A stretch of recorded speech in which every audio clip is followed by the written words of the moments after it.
네, 크슐랭 가이드의 차이난입니다. 자, 오늘 21.2가 공개가 됐죠. 이 21.2가 공개가 됐는데 17년도에 나왔던 오픈 과제예요. 17년도 첫 번째로 나왔던 이벤트인데 동작을 보시면 두 가지입니다. 덤벨 스네치랑 그 다음에 버피 박스 점프 오버, 이 두 가지 동작으로 나왔어요. 17년도로 거슬러 올라가면 제가 그 당시에 이제 운동을 그렇게 잘하진 않았어요. 그래서 14분대가 나왔던 걸로 기억을 하는데 이 운동을 했을 때 어떤 그 다음날 타격이 좀 있었던 걸로 기억을 해요. 뭐 자세가 잘못됐는지 뭐 피지컬이 안 좋았는지 모르겠지만 어떤 이 허리랑 엉덩이 쪽에 굉장히 데미지가 있습니다. 상체에 대해서는 크게 그렇게 데미지가 많이 없었어요. 그래서 우리 덤벨 스네치 하실 때 이 발 넓이를 내가 생각하는 것보다 조금 더 넓혀 주시면 다리를 좀 더 사용하실 것 같고요, 허리 대신에. 그 다음에 버피 박스 점프 오버는 사실 여러 가지 옵션이 있을 수 있어요. 엎드릴 때 한 발로 엎드린다든지, 일어날 때 한 발씩 일어난다든지, 점프하고 내려갈 때 한 발씩 내려간다든지. 물론 올라가는 건 점프하면서 올라가셔야 됩니다. 내가 이제 여러 가지를 해봤을 때 가장 나한테 좀 맞고 이 리듬감이 좀 좋다 하는 동작으로 하시면 좋을 것 같아요.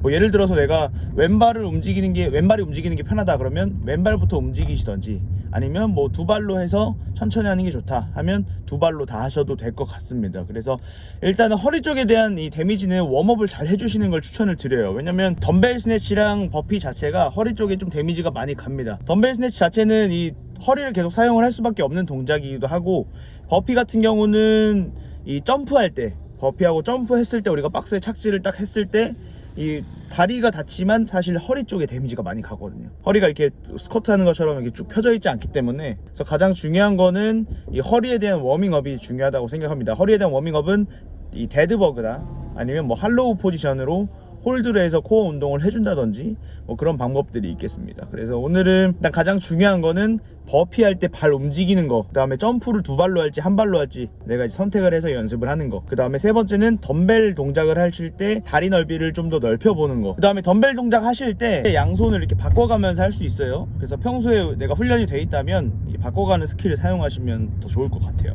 그 다음에 중요한 것 중에 하나가 덤벨이랑 버피 박스 점프 오버를 끊어가시면 안 돼요. 뭐 예를 들어서 개수가 점점 늘어나죠. 덤벨 스네치 같은 경우는 10개, 20개, 30개, 40개, 50개까지 늘어납니다. 그 다음에 버피는 다 15개예요 버피 같은 경우는 개수가 똑같지만 덤벨이 늘어난단 말이죠. 그래서 여기서 중요한 건 뭐냐면 이 덤벨이 늘어난다고 해서 끊어갈 필요는 없어요. 내가 만약에 이걸 끊어야 되겠다, 뭐 40개째 들어가서 뭐 10개씩 끊어야 되겠다, 절대 그런 생각 하지 마시고 차라리 처음부터 속도를 낮춰서 한 개씩 꾸준하게 가시는 걸 추천을 드립니다. 제가 이 와드를 17년도 했을 때 되게 끊어가려고 노력을 많이 했었는데, 이제 한번 끊기 시작하면 굉장히 호흡이 차고 심박수가 확 떨어지면서 다시 들어가기가 힘들어져요. 특히 버피 같은 경우는 엎드려서 쉬면 완전 지옥입니다. 그래서 덤벨 같은 경우는 꾸준하게 한 개씩이라도 꾸준하게 천천히 하시는 걸 추천을 드리고, 버피 같은 경우는 엎드려서 쉬면 이제 거의 끝난다고 보시면 돼요. 우리 21.1에서 해보셨겠지만 엎드려서 쉬면 이제 호흡이 굉장히 올라옵니다. 이 폐를 누르고 있기 때문에 엎드려서 쉬는 것보다는 차라리 박스 위에서 쉬거나 아니면 점프하기 직전에 쉬거나 이렇게 하시면 될 것 같아요. 그리고 그 다음에 가장 추천을 드리는 거는 쉬지 않는 거죠. 일단 덤벨에서도 쉬지 않고 한 개씩 꾸준하게 가는 거, 그 다음에 이 버피 박스 점프 오버 하실 때도 차라리 한 발로 해서 쉬지 않는 걸 추천을 드립니다. 그래서 가장 빠른 건 두 발로 엎드려서 두 발로 일어나서 두 발로 점프하고 두 발로 내려가는 거, 그 다음에 가장 느리지만 호흡이 좀 회복이 될 수 있는 건 한 발로 엎드려서 한 발로 올라오고 점프해서 한 발로 내려가고, 이런 식으로 하시는 걸 추천을 드립니다. 여러분 21.2도 잘 측정하셔서 좋은 결과 있으셨으면 좋겠고요. 저도 열심히 해서 열심히 하겠습니다. 감사합니다.